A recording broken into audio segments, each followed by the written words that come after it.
Dari pagi hingga petang mereka disuruh bekerja dan hanya diberi makan satu kali.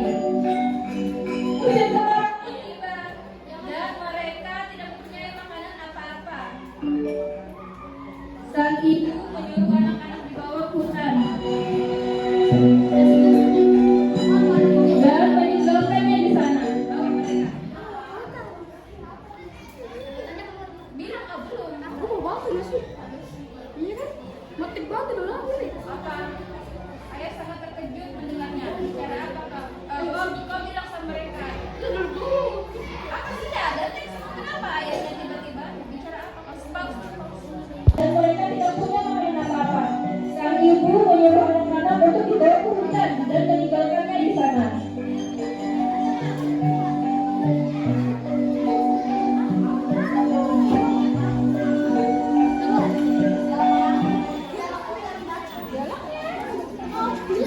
Emang semua cerita apa?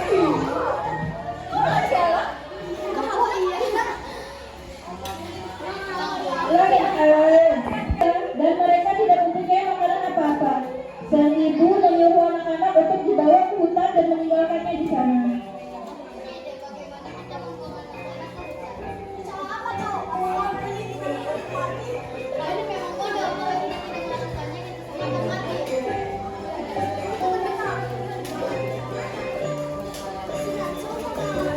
Sementara itu, dari balik kamar, Hans dan Gretel mendengarkan pembicaraan mereka.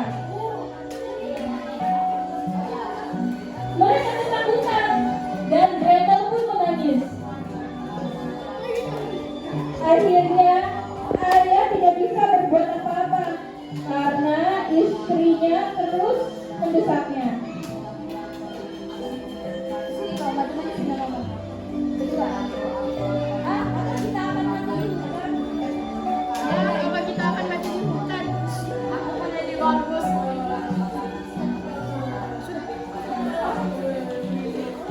Lalu ia keluar rumah dan mengumpulkan batu-batu kecil putih yang bila terkena cahaya bulan akan bersinar.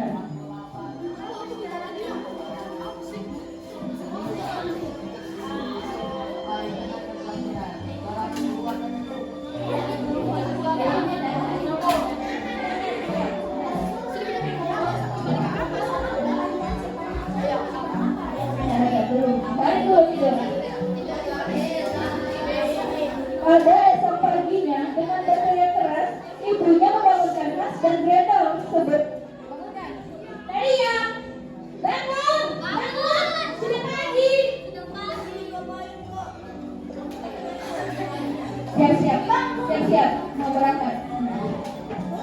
Sebelum berangkat, ia memberikan sepotong roti kepada mereka. Setelah itu, semua berangkat menuju hutan. Dengan dalam kantongnya.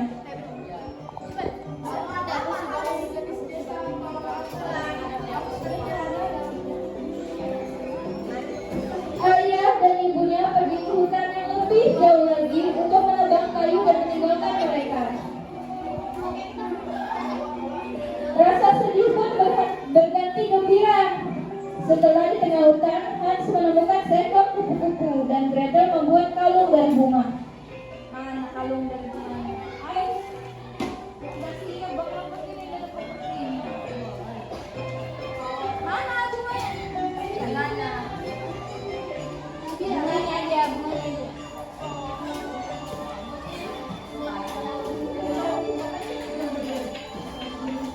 Mereka sangat gembira karena bisa bermain-main bersama teman baru mereka seperti kelinci, bajing, dan burung-burung kecil. Tanpa terasa, waktu berlalu, matahari pun mulai tenggelam dan hari mulai gelap. Suara burung-burung yang indah kini berganti dengan suara angin yang berdesir.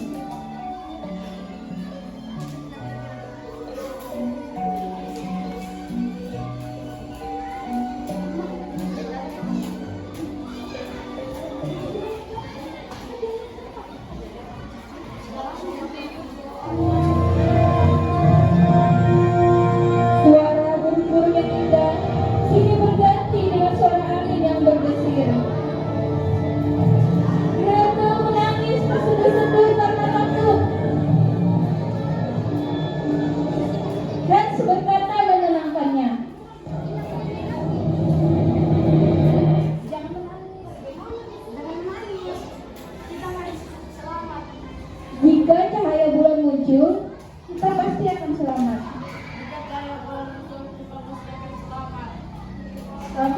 kemudian dari sela-sela pohon muncullah cahaya bulan bersinar dengan terang.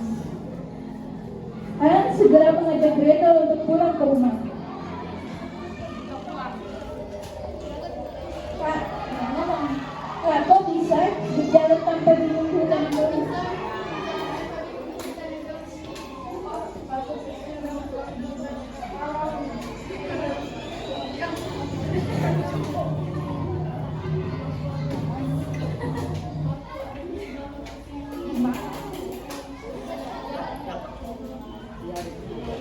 Tibalah mereka di rumah. Ibu di rumah. Ibu dulu dong di rumah ini di luar panggung. Rumah mau di tengah.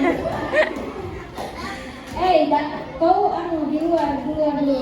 Mana sih kan? Di dalam rumah.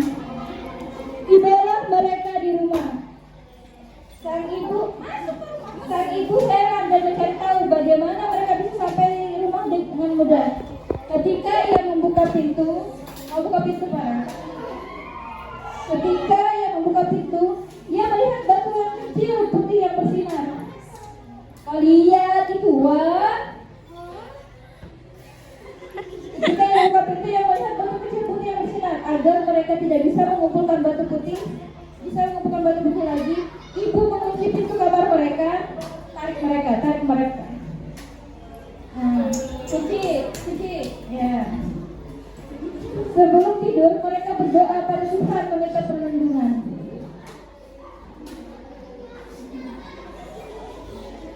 Keesokan harinya, seperti kemarin, ibu membangunkan mereka dan membawa mereka ke hutan.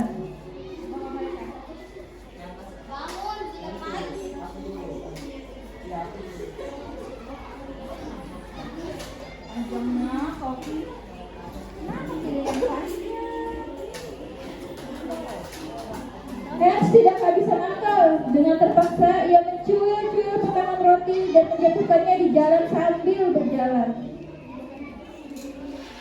Tapi malam jejak yang sudah dibuatnya sesampainya dimakan oleh burung-burung kecil. Sampailah mereka di dalam hutan. Kembali ayah dan ibunya meninggalkan mereka dan masuk ke hutan yang lebih jauh. Mereka pun bermain-main dengan binatang-binatang di dalam hutan. Akhirnya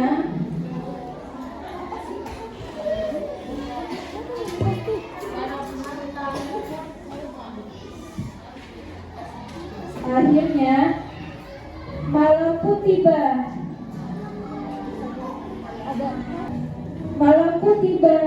Ketika cahaya bulan mulai bersinar, mereka beranjak pulang.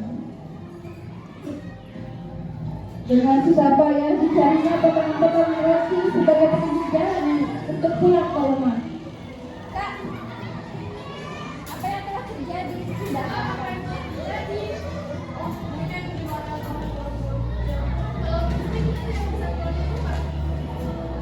Di dalam hutan,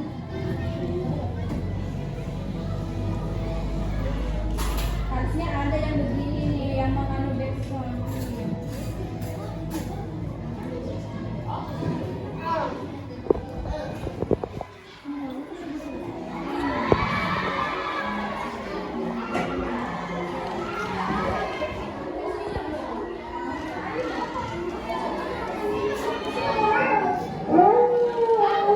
karena di dalam hutan bergema suara ledakan keras. Mereka berdua amat ketakutan.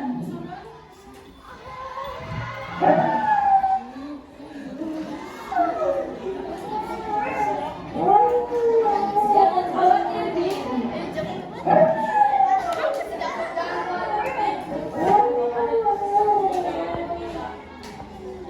Karena lelah, mereka akhirnya tertidur dengan pulas di bawah pohon.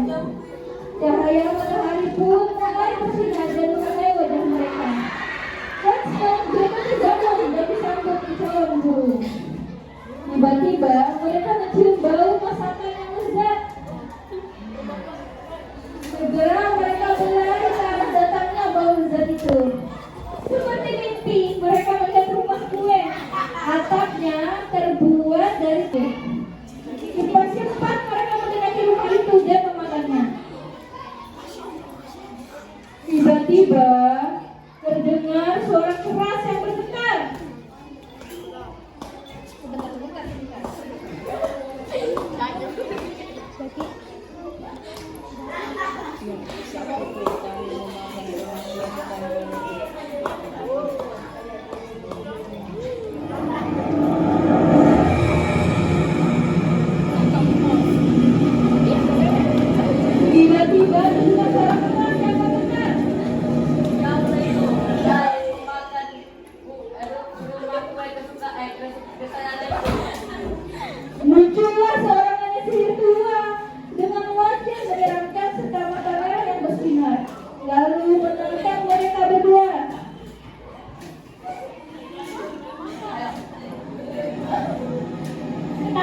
berguna karena telah memakan rumput kue kesukaanku.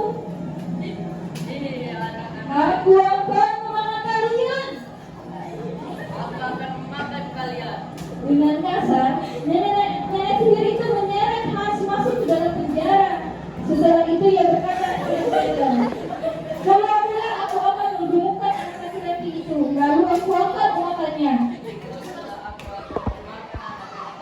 Anak laki-laki itu dan mengumumkannya. Lalu aku akan memakannya. Sekarang, perbuat makanan anak biar makanannya banyak. Kau buat makanan yang banyak supaya makan yang banyak. Nenek sihir itu sudah tua sekali dan matanya mulai rabun. Pada saat itu, Hans dan Gretel saling berpegangan tangan memberi semangat supaya mereka sabar. Hei, sabarlah Gretel. Ibu yang ada di surga pasti melindungi kita.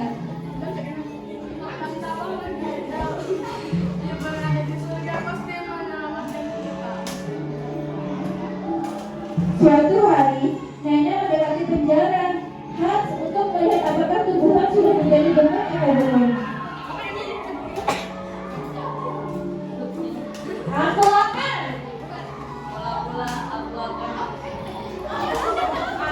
Aku lapar sekarang masakan makanan yang banyak.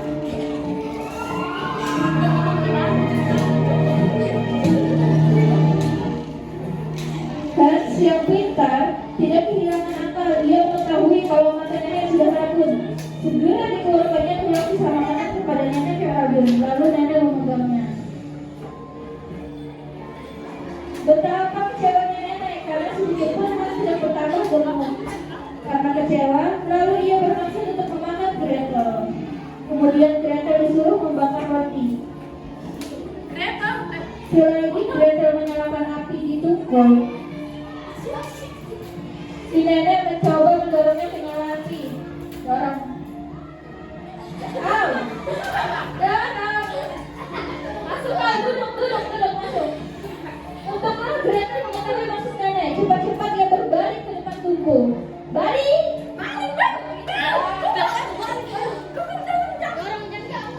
Nek, aku tidak bisa membuka tungku ini.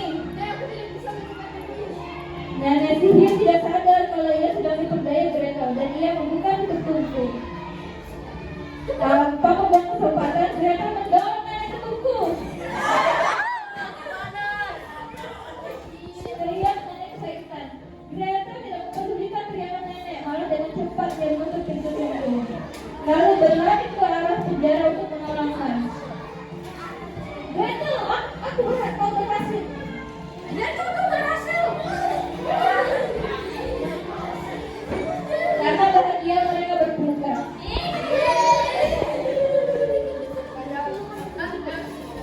Ketika akan pergi dari rumah kue, tanpa sengaja mereka menemukan banyak harta karun.